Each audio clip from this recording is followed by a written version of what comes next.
The sun beat down mercilessly on the parched Wyoming territory, its rays turning the endless prairie into a shimmering mirage of heat and dust. Jacob Thornton wiped the sweat from his weathered brow with the back of his hand, squinting against the harsh light as he surveyed his land. The grass, once green and lush in spring, now stood brown and brittle, crackling underfoot like dried bones. In the distance, the barren hills rose up against the cloudless sky, their rocky faces carved by wind and time into monuments of desolation. His modest wooden house sat like a lonely sentinel on the vast expanse, its unpainted boards weathered to the color of old silver. The structure was simple: 4 walls, a pitched roof, and a stone chimney that leaked smoke when the wind blew from the north. Beside it stood the barn, equally austere, housing his dwindling herd of cattle. The well, dug deep into the unforgiving earth, yielded less water with each passing week as the drought tightened its grip on the land. Jacob lived alone, had done so for 3 years now since Martha died of the fever. The silence of the prairie had become his only companion, broken occasionally by the lowing of cattle or the distant cry of a hawk circling overhead. At 35, he was still young enough to rebuild, old enough to know the weight of loss. His hands, calloused from years of working rope and leather, trembled slightly as he held the letter he'd written the night before. The words were simple, practical, the kind a man writes when he's not accustomed to flowery language or romantic notions. He needed a wife, plain and simple, not for love or companionship in the way the poets wrote about, but for survival. Someone to help with the endless chores, to share the burden of keeping the ranch alive through another brutal winter. Someone who wouldn't expect too much from a man who'd already given his heart to the grave. "Dear Sir," the letter began, addressed to the matrimonial agency in St. Louis he'd seen advertised in a month-old newspaper. "I am seeking a practical woman of good character to join me as wife on my ranch in Wyoming territory. She need not be young or comely, only hard-working and of quiet disposition. I can offer a solid roof, adequate provisions, and fair treatment. I am not given to drink or violence. Please forward this to any suitable candidate who might consider such an arrangement." He deliberately emphasized his desire for a plain bride, someone who wouldn't draw attention or create complications. Beautiful women brought trouble. He'd seen it enough times in the small town 15 miles east. They stirred men's passions, created jealousies, disturbed the delicate balance of frontier life. What he needed was a partner, not an ornament. Someone sturdy and sensible, who understood that life out here was about endurance, not romance. Standing on his porch, Jacob looked out at the empty road that wound its way through the sagebrush toward town. Once a week, he made the journey for supplies, enduring the suspicious glances and whispered conversations that followed him. They called him the Hermit now, though he'd once been welcomed at every social gathering. But grief had changed him, turned him inward like a flower closing against the cold. The townspeople had their own prejudices, their own rigid ideas about how life should be lived. A man without a woman was suspect, incomplete. Yet a man who sought a wife through advertisement was equally questionable. It was a dance of propriety that Jacob had long since tired of performing. Let them whisper, let them judge. Out here, with only the wind and the wolves for company, their opinions mattered less than dust. As evening approached, painting the sky in shades of amber and rose, Jacob sealed the letter with candle wax. Tomorrow, he would ride to town and post it, setting in motion a future he could barely imagine. In his mind, he pictured a sturdy woman of middle years, perhaps widowed like himself, with capable hands and a face marked by sun and hardship. Someone who wouldn't expect tender words or gentle touches, who would understand that some wounds never fully healed. The coyotes began their nightly chorus as darkness crept across the land. Jacob checked the locks on the barn, made sure the chickens were secure in their coop, and pumped fresh water for the morning. These rituals, performed alone for so long, might soon be shared. The thought brought neither joy nor dread, merely a sense of practical satisfaction. This was survival. Nothing more. Inside the house, He lit the oil lamp and sat at the rough-hewn table where he took his solitary meals. The empty chair across from him seemed to mock his decision, reminding him of all he'd lost and all he dared not hope to find again. He pushed away such thoughts. Hope was a luxury he could no longer afford. What he needed was help, plain and simple. A pair of hands to share the work. A presence to fill the echoing silence. As he prepared for bed, Jacob allowed himself one moment of weakness, one fleeting prayer to whatever power might be listening. Let her be plain, he thought.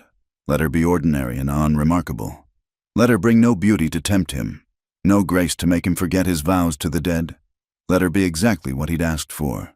Nothing more, nothing less. The prairie wind howled outside, rattling the windows and sending dust through every crack and crevice. Somewhere in the darkness, a wolf called to its pack, the sound lonely and wild. Jacob pulled the rough blanket over his shoulders and closed his eyes, unaware that fate had already begun to laugh at the simple plans of practical men. 6 weeks had passed since Jacob posted his letter.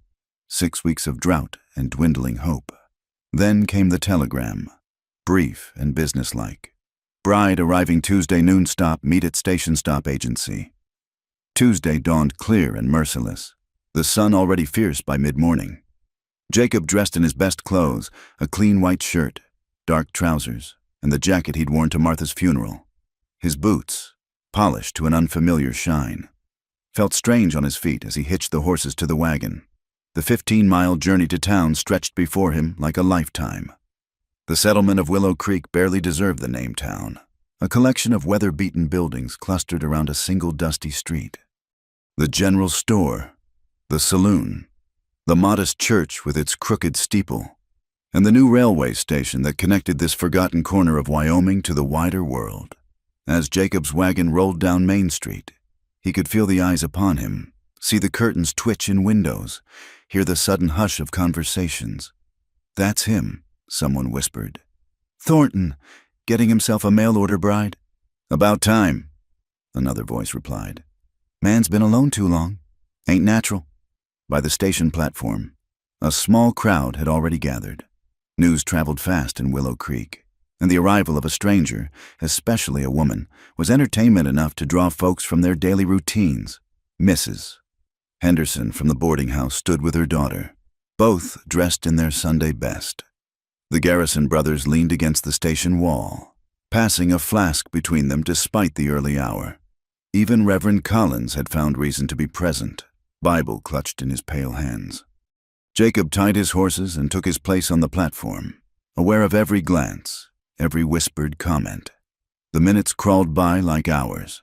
Then, in the distance, a plume of black smoke appeared, followed by the mournful whistle of the approaching train. The locomotive thundered into the station with a great hissing of steam and squealing of brakes. Passengers began to disembark. Traveling salesmen with their cases, a family heading further west, an elderly woman clutching a carpet bag. Jacob searched each face, looking for the plain, practical woman he'd imagined. Perhaps she'd changed her mind. Perhaps. Then she appeared. She stood framed in the doorway of the passenger car, one gloved hand resting on the rail, and time seemed to stop. The crowd fell silent, a collective intake of breath, the only sound above the engine's dying hiss. She was young, far younger than he'd expected, with hair the color of autumn wheat pinned beneath a simple traveling hat. Her dress, though modest in cut and fabric, couldn't disguise the graceful lines of her figure, but it was her face that struck like a physical blow, fine-boned and delicate, with eyes the color of sage honey and lips that needed no rouge to enhance their natural rose. Dear God, someone behind Jacob breathed. Would you look at that? She descended the steps with careful dignity, a single trunk her only luggage. When her feet touched the platform, she looked up, scanning the crowd with those remarkable eyes until they found Jacob. He knew he should move, should step forward and introduce himself, but his legs had turned to stone. The thought blazed through his mind like wildfire. He expected a plain bride, but the beauty who arrived made him fear his own desire. Somehow, he forced himself forward. "Miss..." He realized he didn't even know her full name. The agency had only provided initials, E.M. "Miss Foster," she said, her voice soft but clear. "Emma Foster. You must be Mr. Thornton."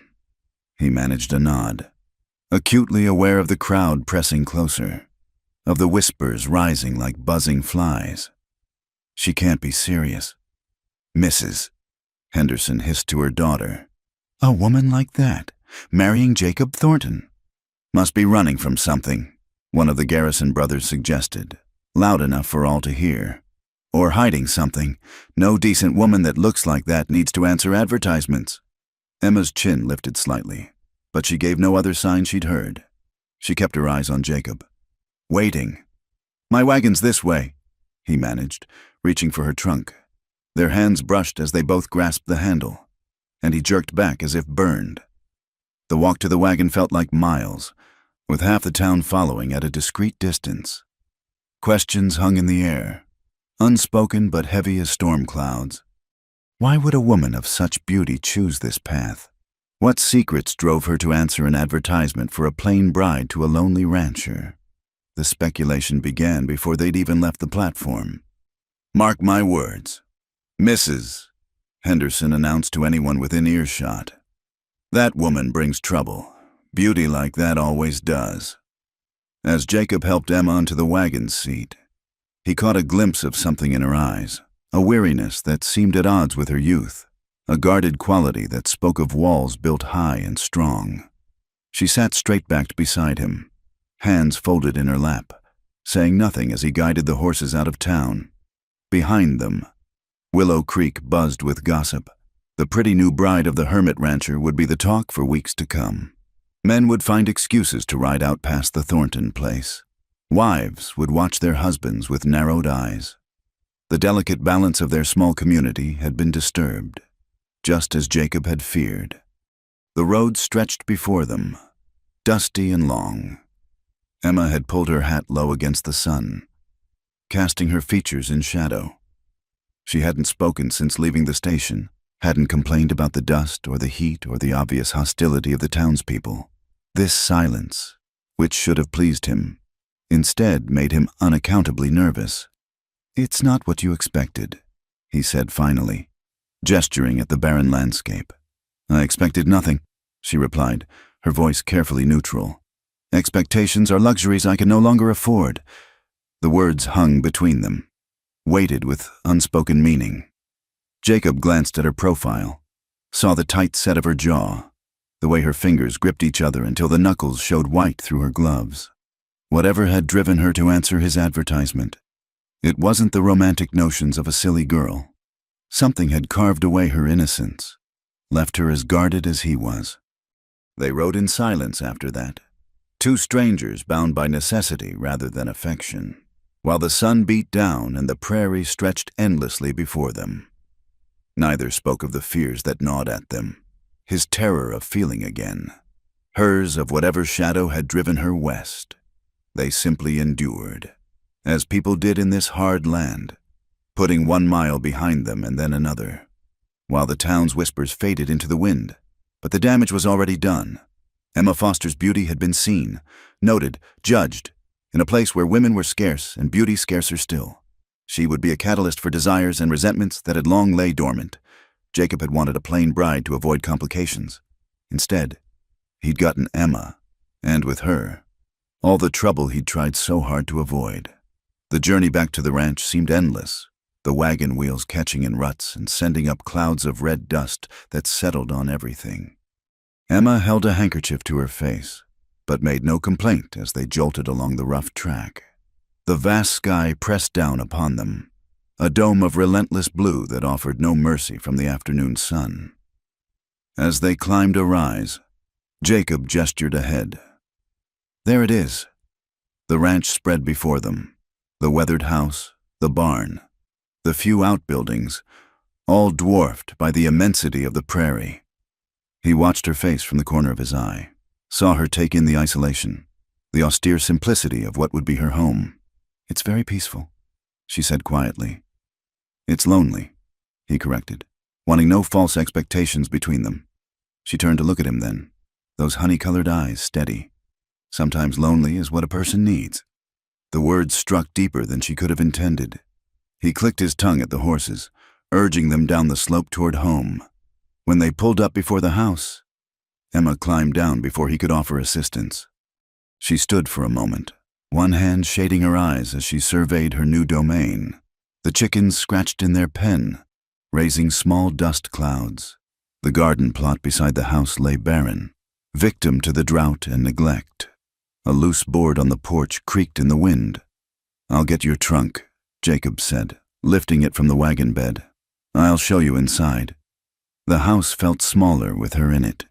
She moved through the main room, taking in the simple furnishings, the table and 2 chairs, the wood stove, the shelves holding a few dishes and supplies. Everything was clean, but Spartan. A bachelor's dwelling with no soft touches. "Your room is through here," he said, leading her to the small chamber off the main room. It held a narrow bed, a washstand, and a chest of drawers. It was... He stopped, unwilling to say it had been Martha's sewing room. "It's small, but it's private. It's fine." She set her hat on the bed, already calculating. "Where do you keep the water?" "There's a well out back. I'll show you." They walked the property as the sun began its descent. He showed her the well, demonstrating the pump that required increasingly more effort to yield water. She watched intently, asking no questions but missing nothing. At the chicken coop, she studied the hens with a practical eye. "How many eggs do they lay?" "Not many lately. The heat's got them off their laying." She nodded, filing the information away. "At the garden plot." She knelt and sifted the dry soil through her fingers. "Nothing's grown there in 2 years," he said. "Soil's not dead, just thirsty." She stood, dusting her hands on her skirt. With enough work and water, something might grow again. The words hung between them, weighted with meaning neither acknowledged. As darkness approached, she set about making supper with the supplies at hand. Jacob sat at the table, ostensibly mending a bridle but watching her work. She moved with quiet efficiency, finding what she needed, making do with what was available. Soon the smell of biscuits and bean soup filled the room. They ate in silence, the lamp casting a circle of yellow light that emphasized the darkness beyond. The empty chair he'd imagined filled was occupied now, but the reality was more unsettling than the absence had been. She was too young, too beautiful, too much of everything he'd tried to avoid. "We should discuss the arrangements," he said finally, pushing his empty bowl aside. She met his eyes steadily. "What needs discussing?" "I want to be clear about expectations. I advertised for a wife." "Yes, but," he faltered, searching for words that wouldn't offend. "This is a business arrangement. You'll have your room. I'll have mine. We'll work together to keep the ranch going, share the chores and duties, but I'm not expecting, that is, I won't require." "I understand," she said quietly, saving him from further fumbling. "You need a partner, not a wife in the true sense. That suits me well enough." Relief flooded through him, followed immediately by something that might have been disappointment. He pushed both feelings aside. "The work's hard," he warned. "Water has to be hauled, chickens fed, cows tended. There's cooking, washing, mending. Come winter, it's worse. Snow drifts high as the windows sometimes. We might be cut off from town for weeks. I'm not afraid of work. The nearest neighbor is 5 miles east. Town's 15 miles. It's just us out here most days. As I said, Mr. Thornton. Sometimes lonely is what a person needs." They cleared the table together, working in awkward tandem. When the dishes were done, they sat again, the silence stretching uncomfortable between them. Outside, coyotes began their nightly chorus, their calls echoing across the empty land. "I should tell you," Jacob said slowly. "The town folks can be unkind. They've got their opinions about me, about anyone who doesn't fit their notion of proper... Now, with you here, looking like..." He gestured vaguely at her. "They'll talk. They'll make assumptions. People always do." Her voice carried a bitter edge. "Beauty is its own curse. Mr. Thornton. It makes people think they know you, think they have rights to you. I have learned to live with their assumptions." He wanted to ask what had driven her here, what story lay behind those guarded eyes, but they'd agreed to a business arrangement, and personal histories had no place in business. "We'll go to town once a week for supplies," he said instead. "You don't have to come if you'd rather not face them. Hiding only makes the talk worse." She rose, smoothing her skirts. "If you'll excuse me, it's been a long journey." He stood as well, suddenly aware of how the lamplight caught the gold in her hair. "Of course, if you need anything." "I'll manage. Good night, Mr. Thornton." "Jacob," he said impulsively. "If we're to work together, you should call me Jacob." She paused at her door. "Good night, Jacob. You may call me Emma." After she'd closed her door, he sat alone in the main room, listening to the small sounds of her settling in, the rustle of fabric, the splash of water in the basin, the creak of the bed ropes. Such ordinary sounds, but they filled the house with a presence it hadn't known in years. He thought of the townspeople's reactions, the troubles that would surely come. A woman like Emma didn't belong in this harsh place. Yet here she was, driven by whatever desperation had led her to answer his advertisement. He should send her back, tell her it was a mistake, but the thought of returning to his solitary existence, now that he'd tasted even this awkward companionship, seemed unbearable. Outside, the wind picked up, rattling the windows and sending dust devils dancing across the yard. Jacob banked the fire and prepared for bed, moving quietly so as not to disturb his unexpected bride. In his room, he lay awake long into the night, acutely aware of her presence beyond the thin wall. He'd wanted simple. He'd wanted plain. Instead, he'd gotten Emma Foster, with her beauty that would draw trouble like flowers drew bees, and her secrets that lurked behind those careful eyes. The bargain he'd struck seemed suddenly fraught with dangers he hadn't foreseen, but it was done now. Come morning, they'd begin the delicate dance of two strangers learning to share a life, while keeping their hearts safely locked away. It was what they'd both agreed to, what they both claimed to want. So why did it feel like they were both lying? The drought deepened as the days passed, turning the prairie into a tinderbox. Each morning, Jacob would check the sky for any sign of clouds, but found only the same merciless blue dome. The grass crackled underfoot, brown and lifeless. The cattle grew gaunt, their ribs showing through their dusty hides as they searched futilely for fresh grazing. Emma had been at the ranch for 3 weeks now, and they'd fallen into a routine of sorts.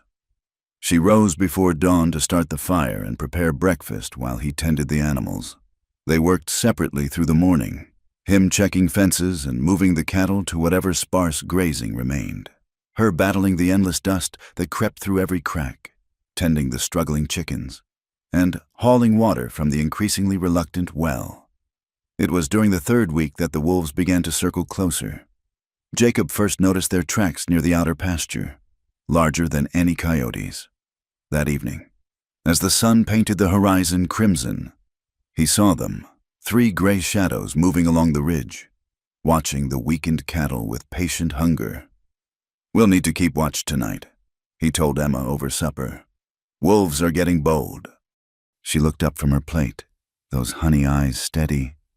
"I can shoot." The simple statement surprised him. "You can?" "My father taught me, said a woman alone needs to know how to protect herself." Something flickered in her expression, a shadow of memory quickly suppressed. "I brought my rifle." That night, they took turns standing watch. Jacob took the first shift, rifle across his knees as he sat on the porch. The wolves didn't show themselves, but he could feel them out there in the darkness, waiting. When Emma came to relieve him at midnight, she was fully dressed, her hair braided back, rifle in her hands. "You should sleep," she said. "Dawn comes early." He hesitated. "If they come, I'll wake you." She took his place on the porch step, handling the rifle with easy familiarity. "Go on." But sleep eluded him. Through his window, He could see her silhouette against the stars, alert and watchful. When a wolf howled in the distance, she didn't flinch. When the cattle stirred nervously in the barn, she rose and walked the perimeter, her steps confident despite the darkness. The attack came just before dawn. The wolves had waited until the changing of the guard, that moment when vigilance typically waned. But Emma was still at her post when they struck, 3 shadows flowing like smoke toward the cattle pen. Her first shot cracked through the pre-dawn quiet, followed immediately by Jacob bursting from the house, his own rifle ready. Emma's shot had found its mark. 1 wolf lay still. The other 2 hesitated, torn between hunger and caution. "The left one," Emma said calmly, sighting down her barrel.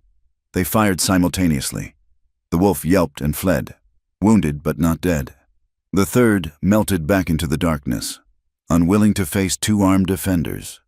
As the sky lightened, they examined the dead wolf. Emma's shot had been clean, precise. "Where did a woman learn to shoot like that?" Jacob asked. She was already turning away. "When you have something worth protecting, you learn." The incident shifted something between them. Jacob found himself watching her with new appreciation, not just for her beauty, which he tried to ignore, but for her competence. She worked without complaint from dawn to dusk, her soft hands growing calloused, her fine clothes replaced by practical cotton. When the well pump stuck, she helped him repair it. When a fence post needed replacing, she held it steady while he drove it deep. But the drought worsened. The well that had always been reliable began to sputter, yielding muddy water that had to settle before it could be used. The water barrel by the house grew lighter each day. The cattle bellowed their thirst, and 2 of the weaker calves died despite their efforts. It was Emma who suggested they dig a new well. "Where?" Jacob asked, exhausted from another day of watching his ranch wither. "I've lived here 8 years. If there was water to be found, don't you think I'd have found it?" She led him to a spot near a cluster of stunted cottonwoods, the only trees for miles. "Here, see how these trees survive when everything else dies. Water runs deep here." He wanted to argue, but desperation won. They began digging the next morning, taking turns with the shovel as the sun hammered down. By noon, they were both drenched in sweat, covered in dirt, and barely 3 feet down. "This is foolish," Jacob gasped, leaning on the shovel. Emma took it from his hands. "Then be foolish with me." She jumped into the hole and continued digging. Her dress was filthy, her hair escaping its pins, dirt streaking her face. Yet she attacked the earth with fierce determination, as if she could will water from the ground through sheer stubbornness. By evening, they were 6 feet down and still in dry earth. Jacob's hands were raw with blisters. Emma's were no better, though she'd wrapped them in torn strips from her petticoat.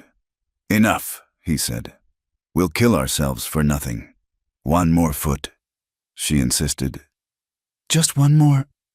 The shovel broke through to damper soil. Emma let out a cry of triumph that turned into exhausted laughter. By full dark, they'd hit water, not much, but enough to prove her instinct right. They sat on the edge of their hole, dirty and exhausted and oddly exhilarated. "How did you know?" Jacob asked. She was quiet for a long moment. "My grandfather had a touch for water, said it was about reading the land, feeling what it's trying to tell you." She looked at him sideways. "You think I'm talking nonsense?" "No," he said slowly. "No. I think you might have saved us." The moment stretched between them, charged with something more than gratitude. Emma's face was tilted toward him, starlight catching in her eyes. Jacob felt himself leaning closer, drawn by something stronger than wisdom. Then a coyote yipped in the distance, breaking the spell, and they both pulled back. "We should go in," Emma said, her voice unsteady. "Early morning tomorrow." As they walked back to the house, Jacob wrestled with the unwelcome feeling stirring in his chest. He'd been so careful to keep his heart locked away, to treat her presence as merely practical. But seeing her today, fierce and determined and covered in dirt, had cracked something open inside him. That night, as they sat at their usual supper, the air between them felt different. Their eyes met and skittered away. Their hands almost touched when reaching for the water pitcher. The silence that had once been comfortable now hummed with tension. In town, the gossips were having a field day. Each weekly supply run brought new whispers, new speculation, misses. Henderson had taken to visiting neighboring ranches, spreading her theories about Emma's past. The Garrison brothers made increasingly bold comments when they thought Jacob couldn't hear. Even Reverend Collins had suggested, delicately, that perhaps Jacob should bring his new bride to church, to quiet the talk. But Emma held her head high through it all, meeting their stares with cool dignity. She spoke when spoken to, ignored the whispers, and conducted herself with such irreproachable propriety that even the worst gossip struggled to find fault beyond her beauty. "Let them talk," she told Jacob one evening after a particularly trying trip to town. "They'll tire of it eventually." But he could see the cost in the tightness around her eyes, the way her hands trembled slightly as she unpinned her hat. Whatever had driven her to this life, the town's cruelty was wearing on her resolve. That night, the wolves returned, but this time, when Emma took up her rifle for the watch, Jacob stood beside her.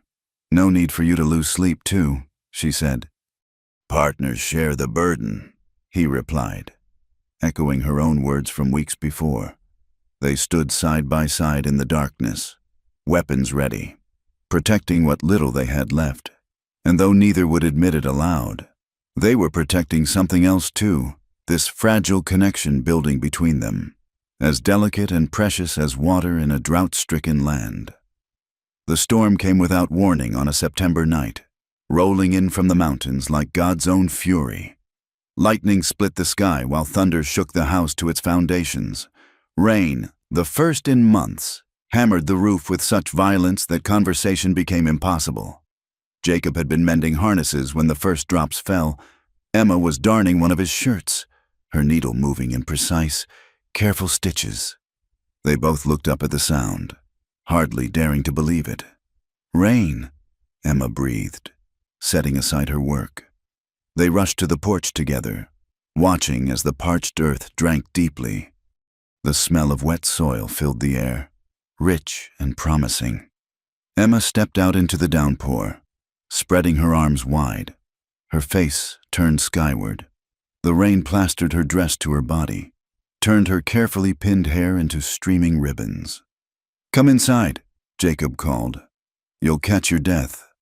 But she laughed, the first truly joyful sound he'd heard from her, and spun in the rain like a child. Something in that moment broke through his careful defenses. She was so alive, so radiant with simple happiness, that his heart constricted painfully in his chest. A crack of lightning, closer than the rest, sent them both scrambling inside. They stood dripping in the doorway, Emma still laughing breathlessly.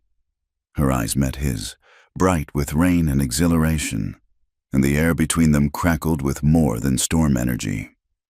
"You're soaked through," he said roughly, grabbing a blanket from the chair. As he wrapped it around her shoulders, their bodies came close, closer than they'd ever been. She looked up at him, water droplets clinging to her lashes, and he found himself drowning in those honey-colored depths. His hand lingered on the blanket, trembling slightly. "Jacob," she whispered, and in her voice he heard an echo of his own longing. Thunder crashed overhead, making them both jump. The spell broke. Emma clutched the blanket tighter and retreated to her room to change. Jacob stood alone, fists clenched, fighting the desire that threatened to consume him. When she emerged in dry clothes, they sat before the fire he'd built to chase away the storm's chill. The silence stretched between them, heavy with unspoken words. "I should tell you something," Emma said finally, her voice barely audible above the rain's drumming. "About why I came here." Jacob waited, not trusting himself to speak. "I was engaged once, to a wealthy man back in Missouri, Charles Whitman." Her hands twisted in her lap. "My father owed him money, gambling debts. When he couldn't pay, Whitman offered a solution. Me." The fire crackled, sending shadows dancing on the walls. "I thought I could bear it," Told myself many women marry without love. But Charles, she paused, choosing her words carefully. He saw beauty as something to own, to display, like a prize horse or a painting. The wedding preparations went on for months. The dress, the parties, everyone telling me how fortunate I was. What happened? Jacob asked quietly. The night before the wedding, I overheard him talking to his business partners, laughing about how he'd won the prettiest filly in 3 counties, how he'd break me to bridle like his horses. Her voice turned bitter. That's when I understood. I wasn't to be a wife. I was to be a possession. Lightning illuminated her face, revealing tears she hadn't allowed to fall. So I ran, took what money I could find, and fled west. I answered several advertisements before yours. But the men who responded, she shuddered. They all wanted a pretty ornament, just like Charles. Then I read your letter. You specifically wanted someone plain. I thought perhaps you'd be different. But I wasn't, Jacob said, self-loathing thick in his voice. The moment I saw you, I feared. You feared desire. So did I. She turned to face him fully. Don't you see? That's why I felt safe answering your advertisement. A man who wanted a plain wife wouldn't see me as a prize to be won. You're not safe, Jacob said harshly. Not from me, not anymore. He stood abruptly, pacing to the window. Every day it gets harder, watching you work, seeing your strength, your kindness. Tonight, in the rain. He pressed his forehead against the cool glass. I'm no better than him, wanting what I shouldn't want. You're nothing like him. Emma rose, crossing to stand behind him. You've never tried to own me. Never treated me as less than human. We've been partners, true partners. Partners don't feel what I feel. He said to the window. What do you feel? He turned then, finding her closer than expected. Things I swore I'd never feel again. Things that terrify me more than drought or wolves or ruin. I feel them too, she admitted, her voice breaking. Late at night, I lie awake listening to you move in your room. When our hands touch at dinner, I burn for hours after. Is that wrong?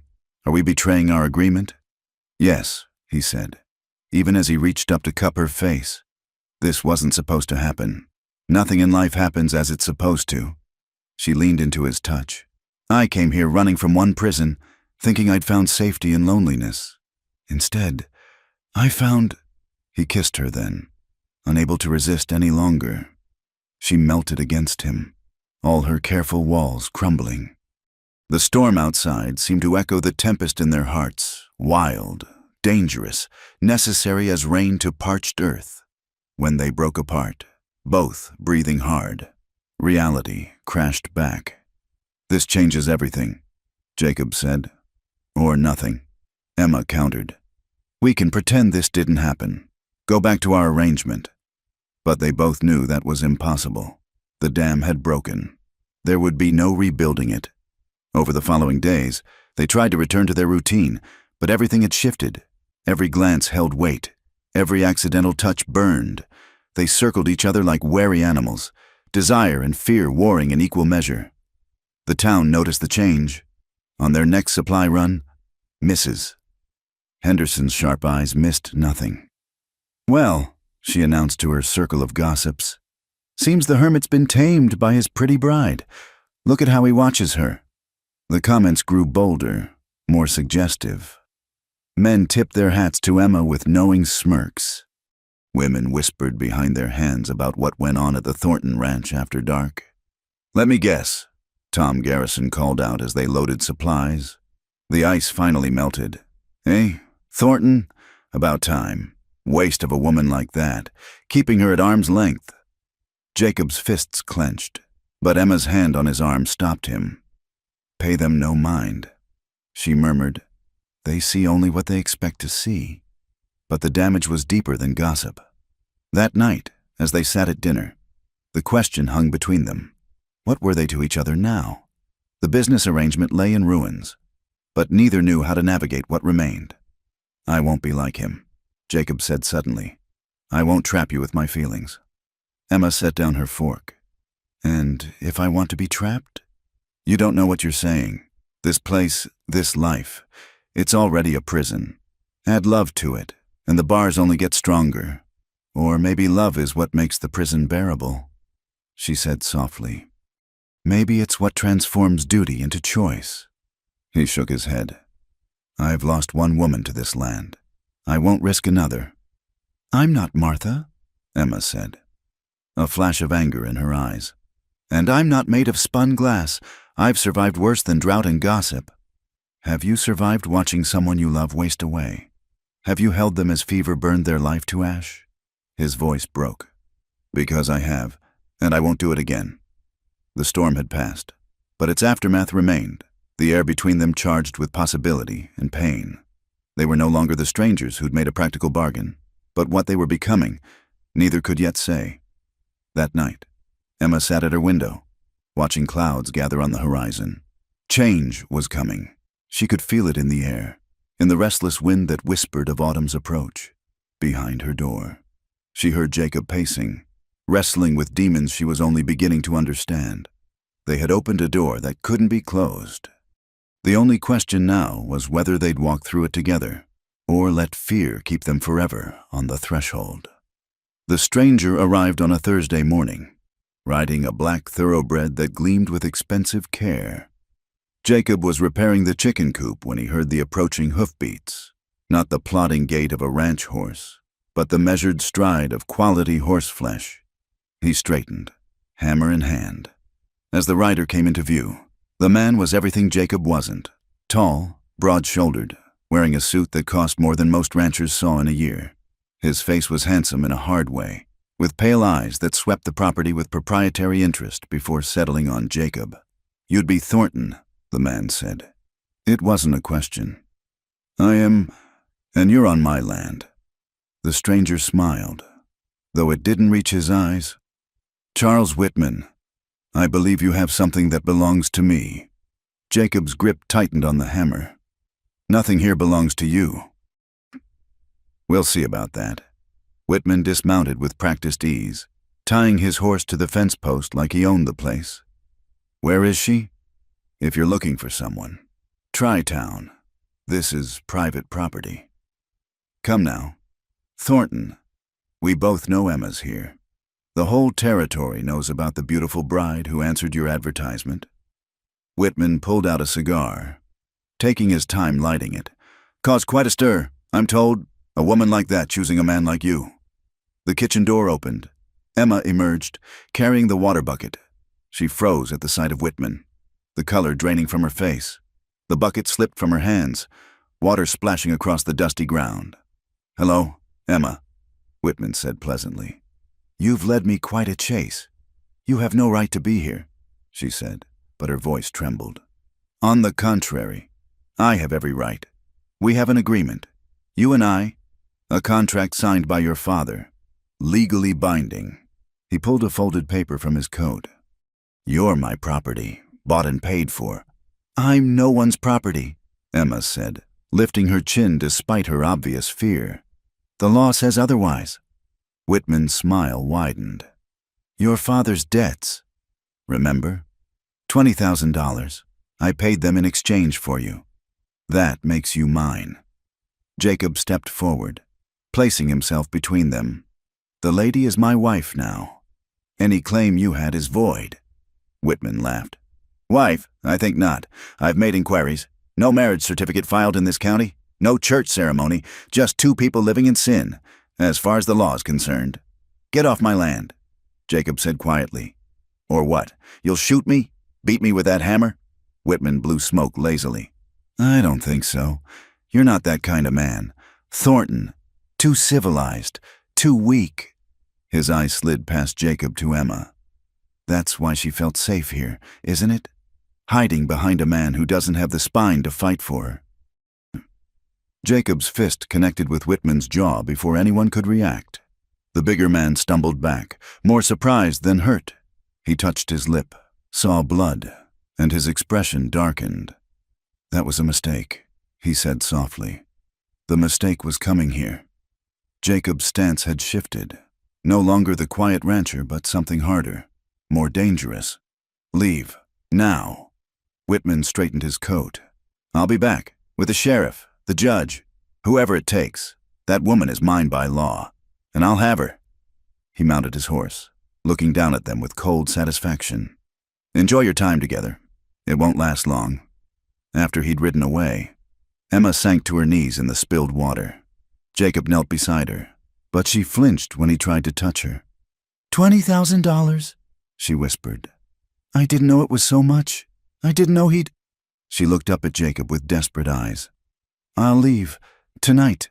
I won't bring this trouble to you." "You're not going anywhere." "You don't understand. Charles has connections everywhere. Judges, lawmen, politicians. He'll destroy you to get to me. Let him try." She shook her head violently. "You don't know him. What he's capable of. The things he's done to people who crossed him." Her voice dropped. "There was a girl, before me, another debt to be paid. She tried to run too. They found her in the river. He won't touch you. How can you promise that? You said yourself you wouldn't risk another loss? Well, here it is, the loss coming for you. Let me go before—" He pulled her against him, cutting off her protests. "I've been a coward," he said into her hair, "hiding behind my grief, using Martha's death as an excuse to stop living. But you changed that. You made me want things again, feel things again." He pulled back to look at her. "I won't let fear rule me anymore. Not his, not mine." That afternoon, they rode to town together. Word had already spread. Whitman had made sure of it. He'd stopped at the saloon, the general store, the hotel, telling anyone who'd listen about the runaway bride and the debt she owed. By the time Jacob and Emma reached Main Street, the whole town was buzzing. Sheriff Morrison was waiting outside his office, badge glinting in the afternoon sun. Beside him stood Judge Carter, and beside the judge, Whitman himself, looking satisfied as a cat with cream. "Jacob," the sheriff said, not unkindly, "we need to sort this out legal-like." "Nothing to sort," Jacob replied. "Emma is my wife, without papers." Judge Carter adjusted his spectacles. "Mister, Whitman has shown me a legal contract, unless you can prove a prior claim." "How much?" Jacob interrupted. Whitman's eyes sharpened. "Pardon?" "The debt, how much to clear it?" $20,000, plus interest.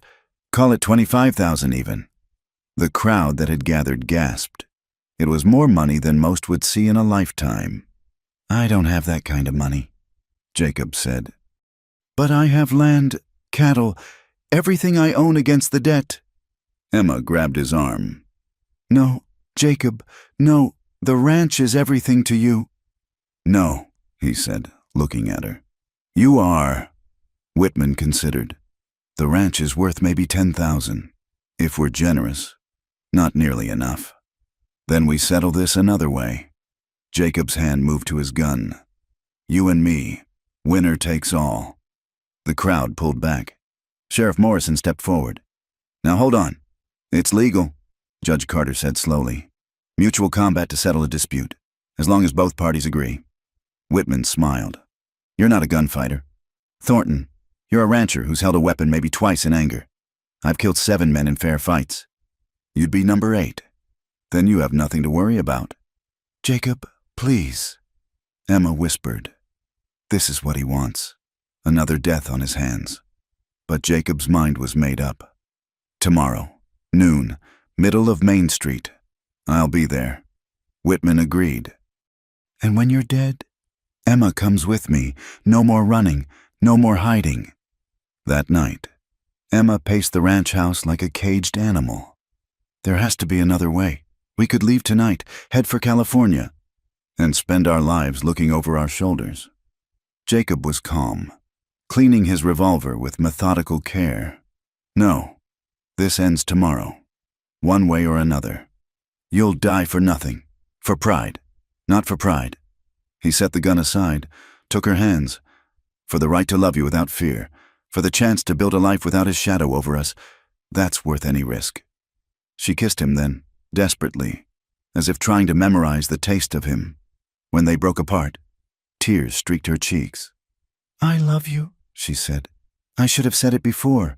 Should have—" "Tell me tomorrow." he said. After. But they both knew there might not be an after. In 12 hours, one of them would likely be planning a funeral.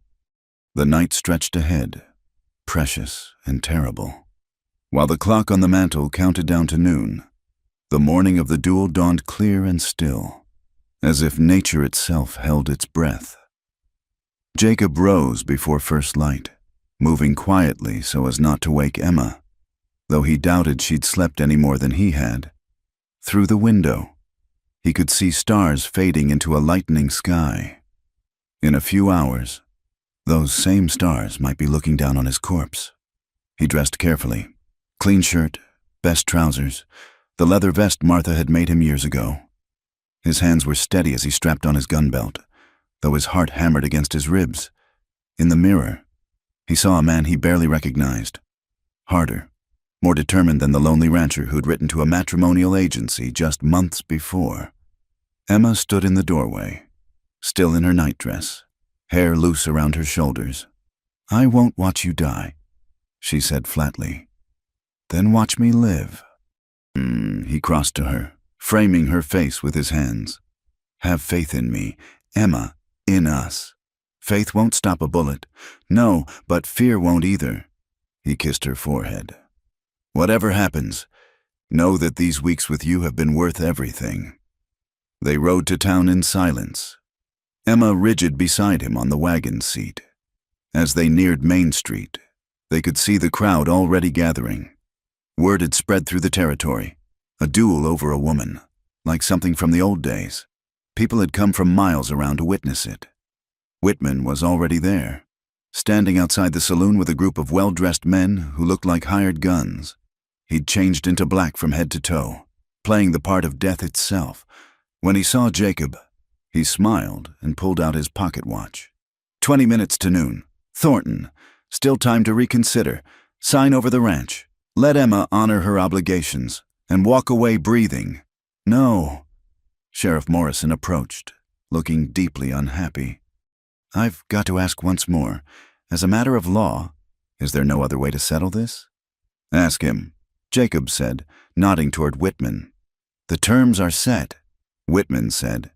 "The rancher challenged me. I choose the weapons, pistols, and the distance. 20 paces. The crowd was growing, filling the sidewalks and balconies. Jacob spotted familiar faces. Mrs. Henderson clutching her handkerchief. The Garrison brothers taking bets. Reverend Collins with his Bible pressed to his chest, and others too, people who'd barely acknowledged him in years, drawn by the spectacle of violence. Emma gripped his arm. "Look at them. They're here for blood, not justice. Let them watch," Jacob said. "Let them see what a man will do for love." As noon approached, the sheriff cleared the street. Someone had drawn lines in the dust 20 paces apart. The crowd fell silent, even the children sensing the gravity of what was about to unfold. Jacob took his position at one end of the street. At the other, Whitman waited, relaxed and confident. Between them, Sheriff Morrison stood with a white handkerchief. "The rules are simple," the sheriff called out. "When I drop this handkerchief, you draw and fire. First man down loses. Any man who draws early will be shot where he stands by my deputies. Understood?" Both men nodded. Time seemed to slow. Jacob could hear his own heartbeat, feel the sun on his face, smell the dust and gunpowder already thick in the air. He found Emma in the crowd, her face pale but fierce. She wasn't crying now. She was watching him with an intensity that gave him strength. The handkerchief fluttered in the sheriff's raised hand. Whitman's stance shifted slightly, the move of a professional killer preparing to draw. He'd done this before, many times. His hand would be quick, his aim true. But Jacob had something Whitman didn't. He had everything to lose. The handkerchief fell. Whitman's hand moved like lightning, his gun clearing leather in a motion too fast for the eye to follow. The crack of his shot split the air, but Jacob had already moved, stepping sideways as he drew, using a trick learned not from gunfighting but from dodging charging bulls. Whitman's bullet sang past his ear. Jacob's gun came up slower but steadier. and he fired. The bullet caught Whitman high in the shoulder, spinning him around. His gun fell from nerveless fingers as he dropped to one knee, clutching the wound. Blood seeped between his fingers, but he was alive. "Kill me then," Whitman gasped. "Finish it." Jacob walked forward, gun still trained on the wounded man. The crowd held its breath.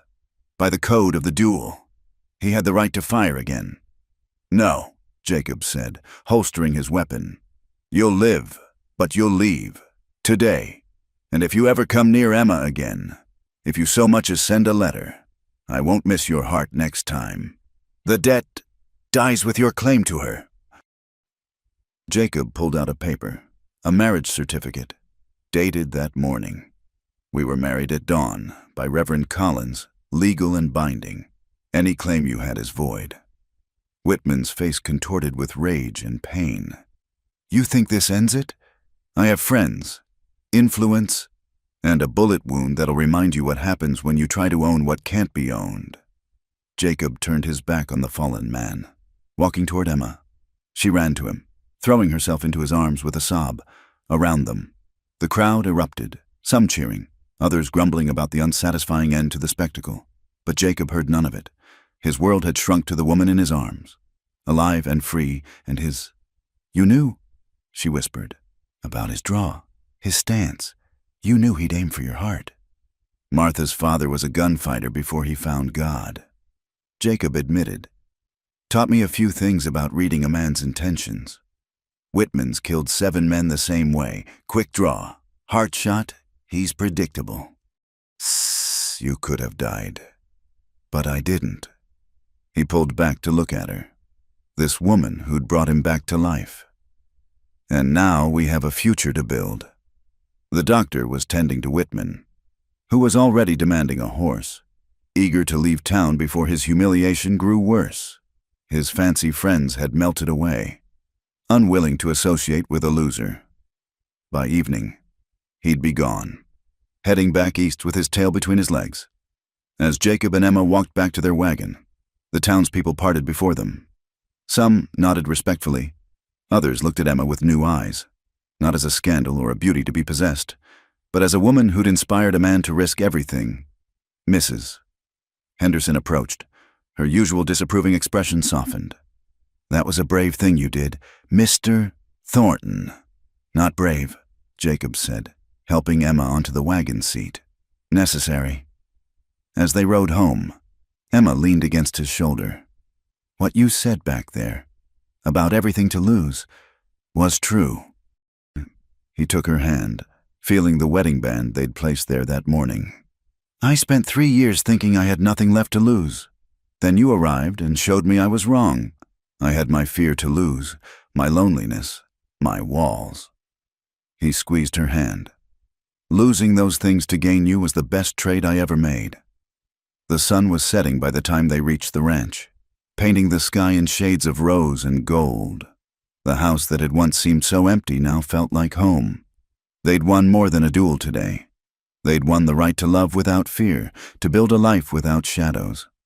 "I love you," Emma said as they stood on the porch, looking out at their land. "I should have married you properly weeks ago. You married me the day you dug that well." Jacob said, "Everything after was just paperwork." She laughed, the sound bright as water in the desert. "Then let's make it real, all of it. No more separate rooms, no more careful distance. We've earned the right to be foolish in love." He swept her into his arms, carrying her over the threshold like the bride she'd always been meant to be. Behind them, the first stars appeared in the darkening sky, bearing witness to the end of one story and the beginning of another. The duel was over. The real life, messy, difficult, glorious, was just beginning. The weeks following the duel brought changes to the Thornton Ranch. Word of Jacob's stand against Whitman had spread through the territory, earning him a respect he'd never sought but couldn't deny. Neighbors who hadn't visited in years began stopping by, offering help with repairs or sharing news from town. The isolation that had once defined the ranch began to ease, like ice thawing in spring. Emma threw herself into transforming their house into a true home. Curtains appeared at windows that had stood bare for years. She coaxed the garden back to life with patient tending, and soon green shoots pushed through the earth that had seemed permanently barren. The new well Jacob had helped her dig proved reliable, even as other ranches struggled with the continuing drought. One morning, as autumn painted the prairie in shades of gold and rust, Jacob found Emma standing by Martha's grave on the hill overlooking the ranch. He'd never taken her there, had barely visited it himself since Emma's arrival. But there she stood, a bouquet of wildflowers in her hands. "I hope you don't mind," she said without turning. "I wanted to pay my respects." Jacob moved to stand beside her. The headstone was simple: Martha Thornton, beloved wife, with the dates of her brief life carved below. "She was lucky," Emma said softly, "to be so loved, to be mourned so deeply. I thought I'd die when she did." Jacob admitted, "Part of me did die, but you—" He struggled for words. "You didn't bring that part back to life. You grew something new in its place, something stronger." Emma laid the flowers on the grave. "Thank you," she whispered to the stone, "for loving him first, for teaching him how to love. I promised to take care of him." They stood together in comfortable silence, the wind whispering through the grass. There was no jealousy, no competition with the dead, just acknowledgement of all that had come before and all that lay ahead. In town, the transformation in how people viewed Emma was equally remarkable. The woman they'd once whispered about as a scandal had become something of a local legend. Young women looked at her with admiration rather than envy. Men tipped their hats with respect rather than leering interest. Funny how a little gunplay changes folks' perspectives. Sheriff Morrison commented one day as they loaded supplies. "It wasn't the gunplay." Jacob said, "It was the choice.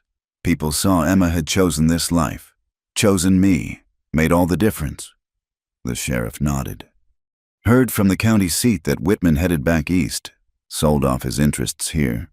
Won't be coming back. You two can rest easy." But they were already resting easy. The fear that had haunted their early days together had dissolved like morning mist. In its place grew something solid and enduring, a partnership tested by fire and strengthened by trust. As winter approached, they worked side by side preparing for the cold months ahead. The barn was reinforced, hay stocked high, the root cellar filled with preserves Emma had put up from the garden's yield. The house was tight against the wind, with enough wood split to see them through the worst storms. One evening, as snow began to fall in fat, lazy flakes, they sat before the fire planning for spring. The drought had broken, and with careful management, the ranch could prosper again. "We could add to the herd," Jacob suggested, sketching rough figures on a slate. "Maybe try some of those new breeding techniques Thompson's been talking about. And expand the garden," Emma added. "Maybe sell vegetables in town come summer. Mrs. Henderson mentioned the hotel's always looking for fresh produce." They talked late into the night, dreams growing larger with each shared word. Children were mentioned, tentatively at first. Then, with growing excitement, the empty rooms upstairs could be filled with laughter. The ranch could become what it had always meant to be, not just a place of survival, but a home for generations. "No more mail-order brides, though," Emma teased. "Our daughters will choose their own paths, and our sons will know how to respect a woman's choices." Jacob agreed. Outside, the snow continued to fall, blanketing the prairie in pristine white, but inside, warmed by fire and love. They barely noticed. The world had shrunk to this room, these plans, this precious present they'd fought so hard to claim. As the fire burned low, Jacob pulled Emma close. "Do you ever regret it? Answering that advertisement?" "Every choice I made led me here," she said simply. "How could I regret the path that brought me home?" He thought of his own journey, the grief that had nearly destroyed him, the desperate letter to a matrimonial agency, the fear when beauty arrived instead of plainness. All of it necessary, all of it perfect in its imperfection. "I love you," he said, words that came easily now. "And I love you," she replied. "My unexpected husband, my chosen life." They made their way upstairs. no longer to separate rooms but to the bed they now shared as truly married couples do. The house that had once echoed with loneliness now hummed with contentment. The man who had expected a plain bride had received so much more: a partner, a friend, a love that transformed hardship into joy. In the morning, they would wake to a world made new by snow, with chores to do and plans to make. But for now, they held each other close while winter sang its ancient song outside their windows. They had survived drought and gossip, faced down the past and claimed their future. Together, they would weather whatever storms might come. The ranch stood solid against the prairie wind, no longer a monument to loss, but a testament to the courage of two people who dared to reach for happiness despite their fears. In the barn, the cattle lowed contentedly. In the coop, chickens roosted against the cold. And in the house, two hearts beat as one. Proof that sometimes the most unexpected journeys lead to exactly where we're meant to be. Jacob had written seeking a plain bride to share his burden. Instead, he'd found Emma, beautiful, brave, and broken in ways that matched his own damage perfectly. She hadn't been what he'd ordered, but she'd been what he needed. Together, they'd transformed a business arrangement into a love story worthy of the wild frontier that had witnessed its birth. The snow continued to fall, covering the tracks of all who'd come before, preparing a clean slate for all that was to come. And in the warmth of their bed, Jacob and Emma Thornton faced that future without fear, knowing that whatever challenges awaited, they would meet them hand in hand. Dawn would break soon over the Wyoming prairie, painting the snow-covered landscape in shades of rose and gold. A new day in a new life, built on the ashes of the old. The man who'd expected a plain bride had learned the most important lesson the frontier could teach. Sometimes what we think we want and what we truly need are as different as drought and rain, and just as necessary for growth. Their story would be told in Willow Creek for generations. The hermit rancher and the runaway beauty who'd found in each other not what they'd sought, but what they'd needed all along. It was a tale of the real West, where courage mattered more than convention, and love could bloom even in the harshest soil. And so they lived, not happily ever after, for this was real life. Not a fairy tale, but deeply, truly, and well, making their own happiness one shared sunrise at a time. Thank you so much for listening to this story. I'd love to know where you're enjoying this tale. Are you listening at home, during your commute, or perhaps while working? Please subscribe to the From Wild West channel and share your thoughts in the comments below. Let's connect and share our love for these frontier stories together.